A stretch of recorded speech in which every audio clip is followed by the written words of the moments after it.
Hi guys, welcome back or welcome to my channel. If you are new, as you could tell by the thumbnail and the title, I have jumped on the bandwagon of doing the mid-year freakout book tag. Got my phone and I'm gonna go through, this is not gonna be a long video, fingers crossed, so I'm just gonna go through the 12, not questions, but 12 books that we've got going on. So ignore the messy hair as always, it's something we're dealing with. So the best book you've read so far. See, this one was difficult because I've read so many 5-star books, but one I've got to say is probably no surprise if you've watched any of my vlogs, it's Spellslinger. This book, if you love fantasy, you love quick-witted characters, you love cheeky side characters, just all the fun. If you want to cry, you want to laugh, pick up this series because it's just brilliant. Best sequel, do I really need to show you? It just follows the amazing characters on their journey even more. It follows Kel, Rikus, Farius. For any of you that don't know, Spellslinger is a YA series by Sebastian de Castell. It follows Kellen, who wanted to be a mage and wanted to wield magic and spark his bands, and has wanted that since he was a little boy, and he thought that that was the only way that you could live life, and that if you weren't a mage and you weren't a Jantep and you weren't powerful, then you were a Shartep, which was like mortal, can't wield magic, and that you were beneath everyone else. And that's the kind of world that he's grown up in. And then it comes towards his 60th birthday when he's supposed to get his mage's name and go through these trials, and his magic is fading. And then along comes Farius and madness, pure madness is all I can say. And then we meet Rikus, just more madness ensues, and that's about all I can say. But I would 100% recommend this series, no doubt. So a new release you haven't read yet but want to, Witch Shadow. July's read for the Witchlands along. This is the fourth book in the series that follows. It started by following Safin. Isolde. Safi is a truth witch. She can be used as a political tool because of her truth witchery. She can tell when people are lying. And her and her best friend Isolde, her thread sister, get into some trouble in book 1. And that leads on this epic journey of meeting Edwin and Merrick and Ryber and all these fun characters that you get to know throughout the different books. And like I said, this is the 4th in the series, and I can't wait. I honestly can't wait to get around to reading this. And this is going to be following Isolde. Each book follows a main character, a different main character. So Truth Witch followed Safi, Wind Witch followed Merrick, Blood Witch followed Edwin, and I'm guessing Witch Shadow follows Isolde, because this looks like Isolde on the front, so we'll see where we go with that. So my most anticipated read for the second half of the year, it's gonna be Kingdom of the Cursed by Kerry Maniscalco. I gave Kingdom of the Wicked 5 stars. I loved how it ended in one way but was confused in another, and it's one of those endings where you love the whole story, and she wasn't afraid to pull any punches with the ending, and it wasn't going the way I thought it was gonna go. But although it pains me for the ending to happen like that and to leave it like that, it was very well done, and it just makes me want to know how the story is going to continue, because I have no idea how you can continue from that. It's just a madness, but I'm excited. For my biggest disappointment, I have got to go with Salem's Lot by Stephen King. I have heard so many good things about this author. this is an author that if anybody asks you what kind of books you read, you've got people who say like, oh, have you read James Patterson? You ever read Lee Child? Have you ever read Stephen King? These are the people that outside the bookish community anyway, they'll always ask if I've read. And I'm 33 and I've never read a Stephen King novel until this point.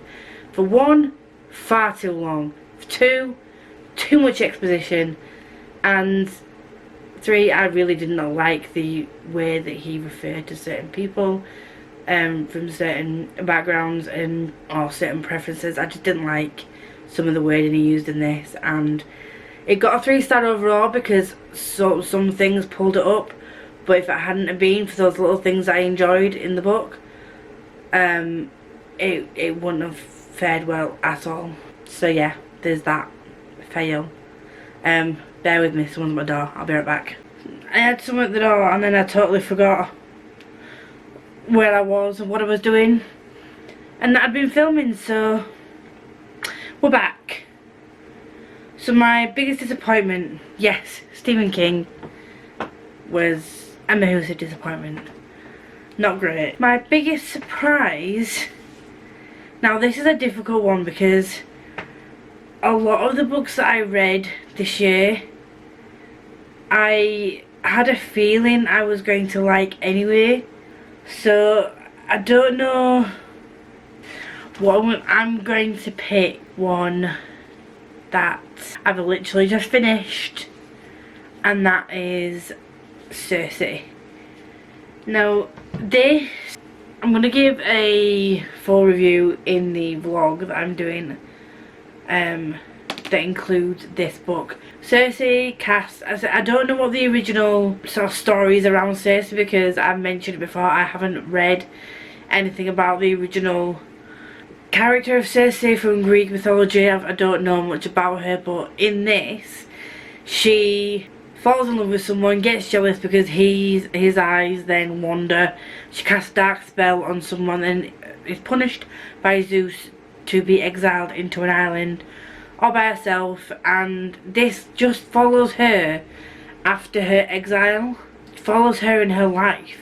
She doesn't age. She's a god. She's a goddess. She's a goddess.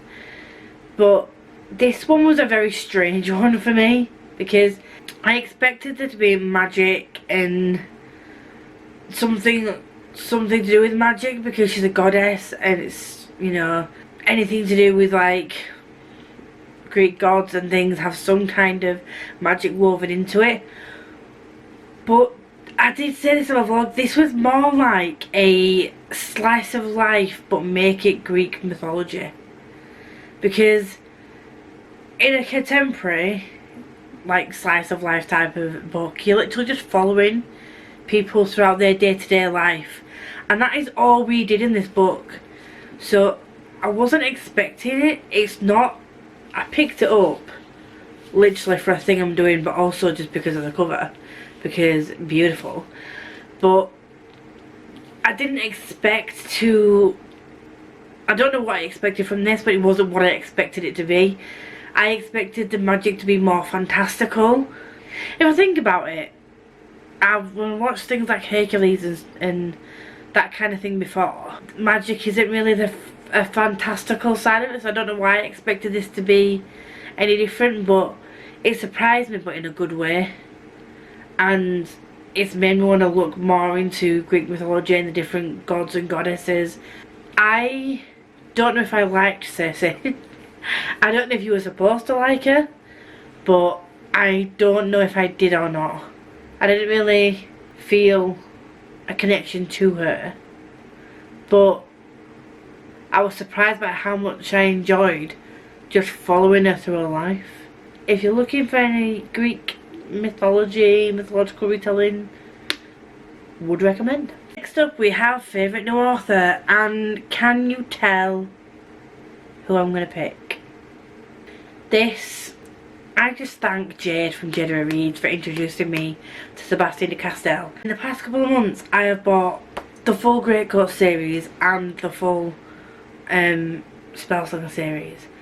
I've also got his King's Letters, and I've also got the Dowager Magus like chapters as well, and I've pre-ordered Play of Shadows, even though we don't know whether that's going to be the next one out or not now, I think. But I've also got The Way of the Argosy, and I've pre-ordered The Fall of the Argosy. So this guy is now just an author by author for me. So my newest fictional crush, I'm going to cheat on this because it's not a book that I've read this year. Actually, I'm going to change it.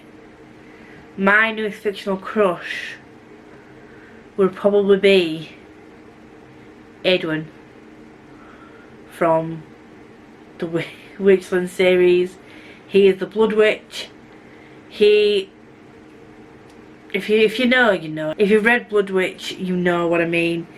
He's very stubborn, but you know that deep down he's got a heart of gold, and his reasons for doing things, it's just, there are reasons, and he's just, I don't know what to say without spoilers, but I just think he's great. Either Edwin or Merrick, probably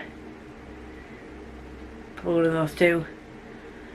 And they're from books that I've read this year. If I was to choose one from one I read last year, it'd be Wrath, but that's cheating, so Edwin or Merrick.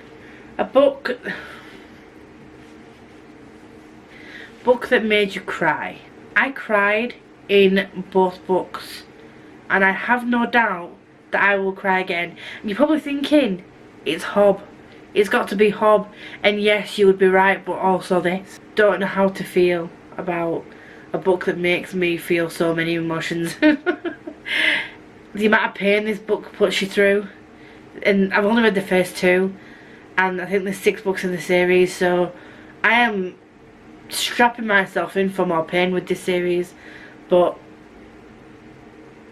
I can't not read it. I can't not consume Fortuna Swan's story.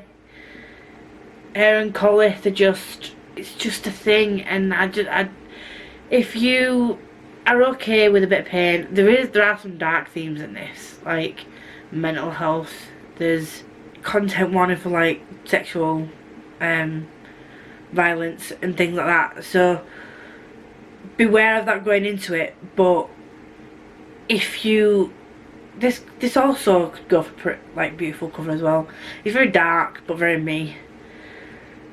This could go for so many. This could go for one of my favourite authors. This could go for Biggest Surprise.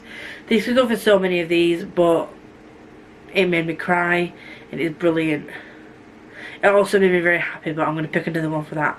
But 100% recommend. If you like fantasy, if you like a darker fantasy, if you like fairies and werewolves and all these different creatures, then I would recommend, highly recommend. A book that made you happy. The whole of the Brown Sister trilogy.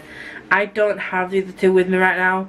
They're back on the shelf, but Get a Life, Chloe Brown, Take a Hint, Danny Brown, At Your Age, Eve Brown. Thank you very much to Steph from Steph Loves for recommending these, for bringing these to my attention.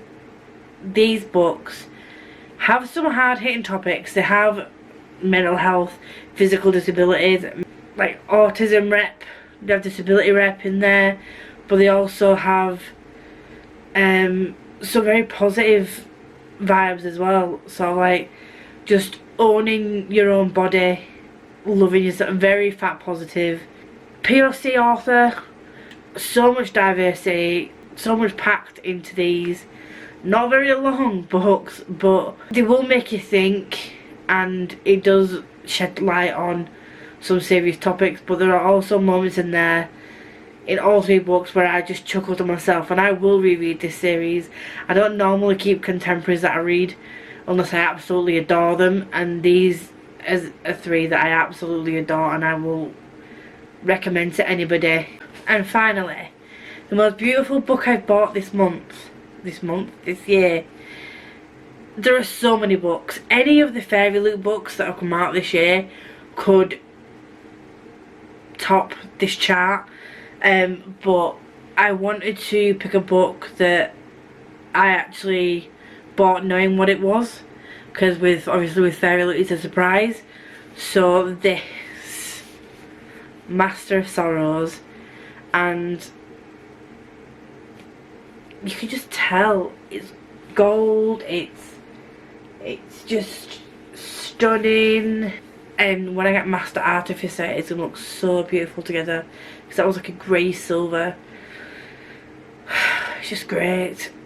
So yeah, that is my mid-year freakout tag. So many books, so many authors, so much fun. I would recommend all of those authors bar Stephen King, because he disappointed me. But the other books, enjoyed all of them. Would recommend the authors. If Editing Lisa remembers, they will link everything down below so you can go and check them all out. But yeah, if you've done the tag yourself, please let me know so I can go watch your tag. This is the first time I've ever done a tag, because it's my first year on YouTube, on Booktube, so yay for me. I will see you all very soon in the next video. That's probably going to be a vlog, because I don't generally do sit down videos because they make me feel awkward, but hey, bye!